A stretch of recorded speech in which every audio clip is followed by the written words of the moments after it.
గోరా ప్రగతి channel ప్రేక్షకులకు స్వాగతం. ఈరోజు మనం ల్యాండ్ టైటిలింగ్ చట్టంపై పలువురి ప్రముఖుల అభిప్రాయాల గురించి తెలుసుకుందాం. ఆంధ్రప్రదేశ్ ప్రభుత్వం తీసుకొచ్చిన ఏపీ భూ యాజమాన్య హక్కు చట్టంలో సెక్షన్ 64 కింద భూములు, ఆస్తులకు సంబంధించి టైటిల్ రిజిస్ట్రేషన్ అధికారికి సమాచారం ఇవ్వకపోతే బాధ్యులైన హక్కుదారులకు 6 నెలల వరకు జైలు శిక్ష లేదా 50,000 రూపాయల వరకు జరిమానా విధించవచ్చు. సమాచారం ఇవ్వడానికి కొన్ని అంశాల్లో 7 రోజుల నుంచి 3 నెలల వరకు గడువు ఉంది. ఇది చాలా ప్రమాదకరమైన అంశం అని విశ్రాంత ఐఏఎస్ అధికారి పి. కృష్ణయ్య ఆందోళన వ్యక్తం చేశారు. గుంటూరులోని జనచైతన్య వేదిక ఆధ్వర్యంలో ఆదివారం భూ యాజమాన్య హక్కు చట్టం అమలు, పూర్వాపరాలు సమస్యలపై నిర్వహించిన చర్చాగోష్ఠిలో ఆయన మాట్లాడారు. ఏపీ ల్యాండ్ టైటిలింగ్ యాక్ట్ పెద్ద రైతులు, ఎకరా, అరెకరా ఉన్నవారే కాకుండా గ్రామీణ, పట్టణ ప్రాంతాల్లో సెంటు, అరసెంటు ఇంటి స్థలం ఉన్నవారికి కూడా ప్రమాదకరంగా పరిణమిస్తుందన్నారు. వ్యవసాయ భూములకే కాకుండా వ్యక్తులు, సంస్థలకు చెందిన స్థలాలు, భవనాలు, పరిశ్రమలు, దుకాణాలు సహా వ్యవసాయేతర భూములు సైతం ఈ చట్ట పరిధిలోకి వస్తాయన్నారు. దీని అమలు వల్ల భూమితో సంబంధం ఉన్న ప్రతి వ్యక్తి ఎలా నష్టపోతారో, ఎలా కష్టాలు పడతారో ప్రజల్లో చర్చ జరగాలని సూచించారు. భూ హక్కుల నిర్ధారణ, వివాదాల పరిష్కారాలను స్వతంత్ర ప్రతిపత్తి కలిగిన న్యాయస్థానాల నుంచి తొలగించి ప్రభుత్వ ఆధీనంలో ఉన్న రెవెన్యూ అధికారులకు సంక్రమింపజేయడం ద్వారా అనేక కొత్త సమస్యలు ఉత్పన్నమవుతాయని కృష్ణయ్య పేర్కొన్నారు.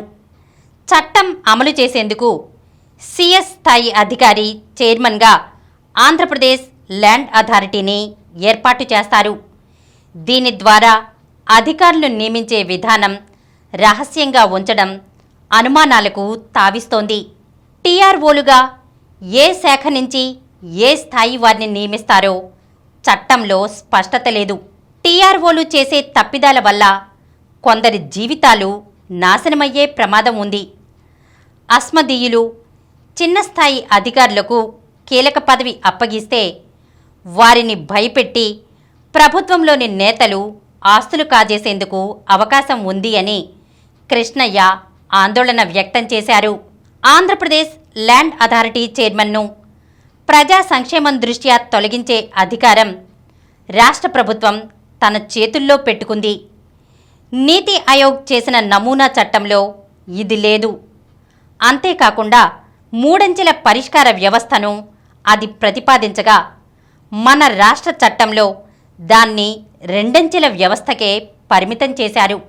ముఖ్యంగా జిల్లా జడ్జి చైర్మన్గా ఉండాల్సిన ల్యాండ్ టైటిల్ అప్పీల్ ట్రైబ్యునల్ను లేకుండా చేశారు.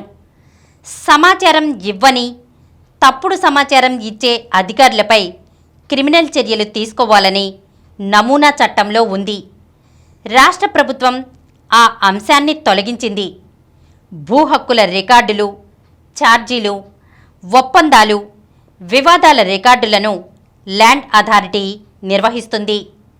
ల్యాండ్ టైటిల్ అప్పీల్ అధికారికి తనంతట తానే విచారణ జరిపే అధికారాన్ని రాష్ట్ర ప్రభుత్వం కట్టబెట్టింది. దీనివల్ల అధికారులు ఒత్తిళ్లకు తలొగ్గి చట్టాన్ని దుర్వినియోగం చేసే అవకాశం ఉంది.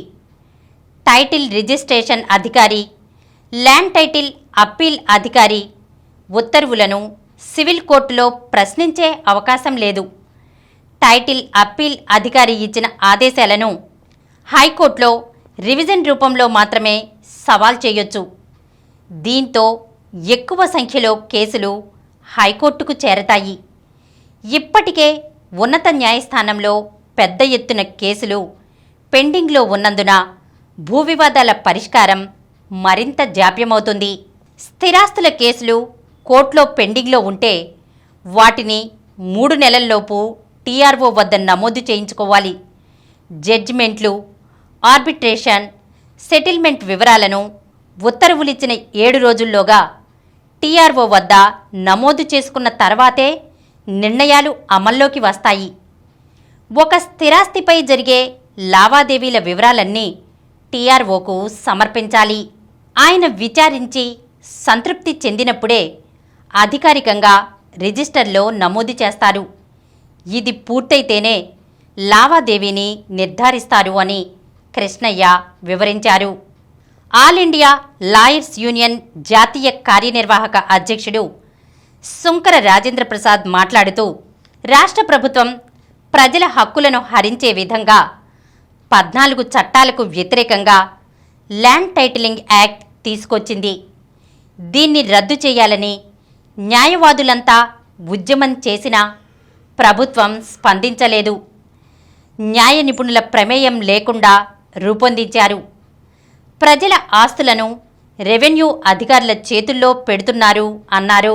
సిద్ధార్థ లా కళాశాల ప్రిన్సిపాల్ డాక్టర్ దివాకర్ బాబు మాట్లాడుతూ, భూ వివాదాల పరిష్కారంలో న్యాయ వ్యవస్థను పక్కన పెట్టి రెవెన్యూ వ్యవస్థకు అధికారాలు కట్టబెట్టడం రాజ్యాంగ విరుద్ధం.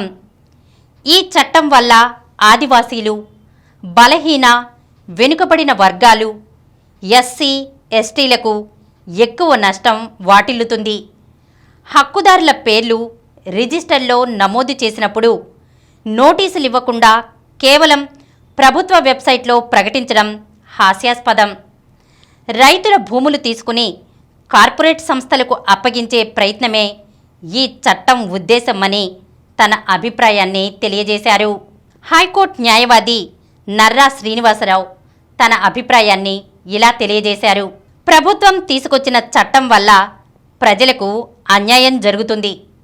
ఈ చట్టాన్ని రద్దు చేయాలని హైకోర్టులో పిటిషన్ దాఖలు చేశాం.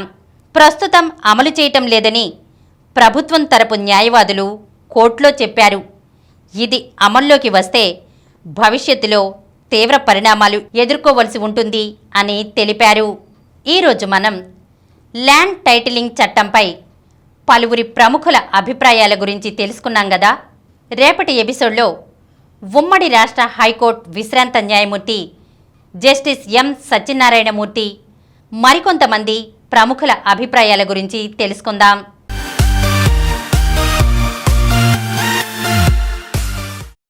ఈ కార్యక్రమం మీకు ఎంతో నచ్చింది కదా. ఇటువంటి మరిన్ని వీడియోల కోసం అనతి కాలంలోనే 20 కోట్ల వ్యూస్ సాధించిన డాక్టర్ సమరం మల్టీ ఛానల్ నెట్వర్క్ సమర్పించు గోరా ప్రగతి ఛానల్కు సబ్స్క్రైబ్ చేయండి, లైక్ చేయండి, మీ ఫ్రెండ్స్కి షేర్ చేయండి. అలాగే ప్రక్కనున్న గంట సింబల్ని ప్రెస్ చేయడం మర్చిపోకండి. Please download Samaram multi-channel app and watch your favorite channels from your mobile. App available on Google Play Store and subscribe to the channels.